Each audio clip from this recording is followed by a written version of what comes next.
May pakiusap ang aktres na si Alexa Ilacad sa followers niya na sobrang demanding. May ilan kasi siyang fans ang embase sa kanya dahil hindi raw siya real-time kung mag-post or mag-update ng kanyang mga ganap sa social media. Gaya na lamang ng pag-post niya ng kanyang Japan vacation nila ng kanyang collab team na si KD Estrada kung saan ilan araw na ang nakalipas bago niya ito pinost. Hindi nga natiis ni Alexa ang mga demanding niyang fans, kaya nag-post na siya ng kanyang saloobin sa X or dating Twitter.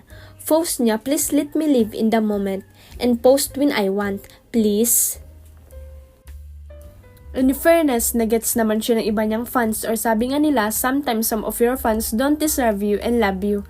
A gentle reminder that controlling someone is toxic. She's humans, needs to live her life too. We are lucky enough to have a generous artist to stand for. Please be gentle. Fans should respect if she wants time to herself during her own vacation. She's still thinking of the fans when she posts, but the fans should also think of her well-being. I'm also that kind of person na hindi real-time mag-post because I'm still enjoying the moment. Like parang ilang days akong magkakaroon ng PCD whenever I attend concert or other big events, tas mababaon na lang sa CP ko yung mga kuha ko. Samantala, malapit ng birthday ng dalaga at inaabangan na kung ano magiging regalo ni KD sa kanya. Sabi ng ilang fan ay sana diamond ring na. Huwag kalimutang i-click ang subscribe button at i-ring ang notification bell para sa latest at legit chika updates.